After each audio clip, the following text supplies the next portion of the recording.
Hello friends. तो आज की हमारी स्टोरी इमोशनल होने के साथ साथ मोटिवेटिंग भी है। तो मूवी के शुरू में हम एक लड़के को देखते हैं जिसे मूवी में कोई नाम नहीं दिया गया है और इसीलिए हम उस लड़के को बॉय कहकर बुलाएंगे।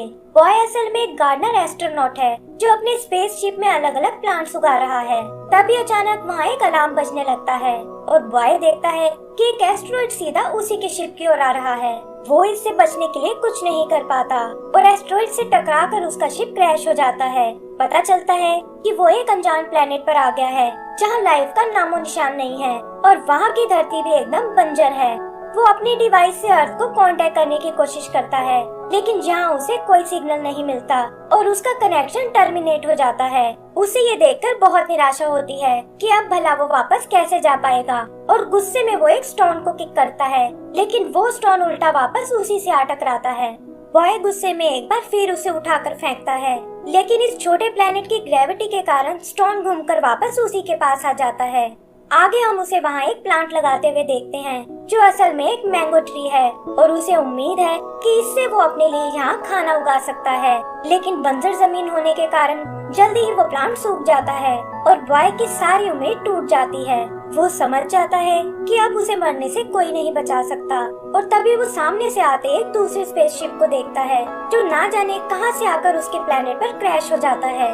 बॉय को कुछ समझ नहीं आता और क्यूरियस होकर वो उस शिप को चेक करने जाता है जो देखने में किसी एलियन शिप के जैसा है। यहाँ उसे पैरों के कुछ निशान दिखाई देते हैं और उनका पीछा करते हुए वो वापस अपने स्पेसशिप के पास आ जाता है। यहाँ वो अपने प्लांट के प्रोटेक्टिव ग्लास को देखता है जो लुढ़कता हुआ सीधा उसी की ओर आ रहा है और इससे पहले कि वो कुछ समझ पाए वो अपने मैंगो ट्री को तेजी से बढ़ता हुआ देखता है जिसके पास पिंक बालों वाली एक लड़की खड़ी हुई है। हैरान होकर वो उसके और करीब जाता है और देखता है कि वो लड़की अपनी पावर से ट्री में जान डाल रही है। उसे अपनी आंखों पर बिल्कुल विश्वास नहीं होता और तभी वो एलियन लड़की पलटकर उसी की ओर देखती है जिसके फीचर्स काफी हद तक इंसानों से मिलते हैं और वो बॉय को देखते ही ब्लश करने लगती है। तो बॉय की तरह इस लड़की का भी कोई नाम नहीं है तो हम इसे ब्लश ही कहकर बुलाएंगे। बॉय खुद भी इतनी सुंदर लड़की को देखकर बहुत हैरान था और शर्माते हुए उसे ग्रीट करता है। ब्लश भी उसे गौर से देखने उसके करीब आ जाती है और फिर अचानक भागकर उसके स्पेसशिप में चली जाती है। वो बॉय को अंदर से उसके प्लांट्स लाकर देती है और वो उन्हें उस प्लेनेट की जमीन पर लगाने लगते हैं। बॉय देखता है कि ब्लश की ओर से वो प्लांट तेजी से बढ़ रहे हैं और तभी अचानक ब्लश गलती से उसका हाथ पकड़ लेती है और ऐसा लगता है जैसे उनके बीच एक केमिस्ट्री शुरू हो गई है। तभी ऑक्सीजन खत्म होने से बॉय के हेलमेट में फॉग जम जाती है और ब्लश ये देखकर उसके हेलमेट को रिमूव कर देती है। बॉय सांस लेने के लिए स्ट्रगल करने लगता है लेकिन देखता है कि ब्लश एक बार फिर अपनी पावर्स का यूज कर रही है और इससे उस प्लेनेट पर एक एटमॉस्फेयर क्रिएट हो जाता है जिसमें वो आराम से सांस ले सकता है। आगे का सीन कुछ टाइम बाद का है जहाँ बॉय ब्लश से मिलने उसकी स्पेसशिप में जाता है और वो देखती है कि उसने हाथ में एक मैंगो पकड़ा हुआ है। फाइनली उनका ट्री अब फ्रूट देने लगा था और बॉय चाहता था कि ब्लश उसे एक बार ट्राई करके देखे। वो उसे मैंगो खाने का तरीका सिखाता है और हम देखते हैं कि ब्लश को भी मैंगो का टेस्ट बहुत पसंद आया है। इसी तरह उनकी नजदीकियां बढ़ने लगती हैं और वो दोनों एक दूसरे का साथ एंजॉय करने लगते हैं। इतना वक्त साथ बिताने के बाद भी बॉय उसे प्रपोज करने की हिम्मत नहीं कर पाता लेकिन ब्लश अब और वेट नहीं करना चाहती थी और भागकर बॉय को किस कर लेती है। जल्दी ही वो लोग अपने शिप्स को जोड़कर एक घर बना लेते हैं और पता चलता है कि उनके यहाँ एक नई मेहमान भी आ गई है। जल्दी ही वो 3 से 4 हो जाते हैं और अपने पेरेंट्स की तरह उनकी बेटियां भी मैंगो को बहुत पसंद करती हैं। बॉय अपनी लाइफ से बहुत खुश होता है कि अर्थ से इतनी दूर भी उसे एक फैमिली मिल गई है और वो इसके हर पल को अच्छे से एंजॉय करने लगता है। फिर एक दिन उसकी नजर ब्लश के हाथों पर जाती है जिस पर कुछ ब्लैक से निशान उभर आए हैं और ये देखकर वो दोनों परेशान हो जाते हैं। ब्लश अब पहले जितनी एक्टिव नहीं रह पाती और उसकी तबीयत भी बिगड़ने लगती है।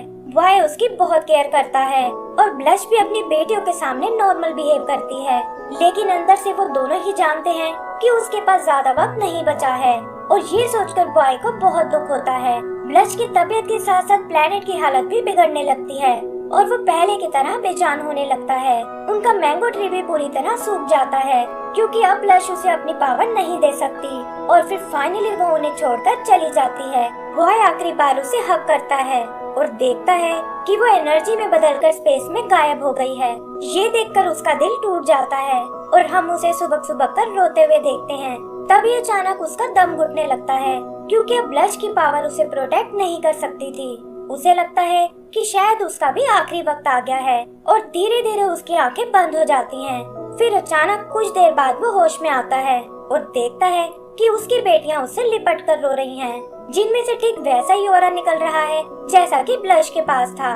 और बॉय भी रोते हुए उन्हें गले से लगा लेता है। पता चलता है कि उसकी बेटियों का ऑरा भी एकदम मैजिकल है, जिससे मैंगो ट्री में फिर से जान आ गई है और वो प्लेनेट भी पहले की तरह हरा भरा हो गया है। बॉय अपनी बेटियों के साथ लाइफ को फिर से जीने लगता है क्योंकि वो समझ गया था कि उसके साथ साथ उसकी बेटियों की लाइफ भी जुड़ी हुई है। कुछ दिन बाद उन्हें एक एलियन पेट मिलता है और वो उसका नाम मैंगो रख देते हैं। इसी तरह उनकी लाइफ अच्छे से बीत रही थी और तभी एक दिन वो एक दूसरे स्पेसशिप को वहाँ क्रैश होते हुए देखते हैं। वो सब भागकर उसे चेक करने जाते हैं और हम देखते हैं कि बॉय एक बार फिर ब्लश करने लगा है और इसी के साथ हमारी ये मूवी खत्म हो जाती है। तो दोस्तों, ये मूवी असल में एक रियल स्टोरी। उम्मीद करती हूँ आपको ये पसंद आई होगी। तो प्लीज हमें लाइक एंड सब्सक्राइब करना ना भूलें। Thank you.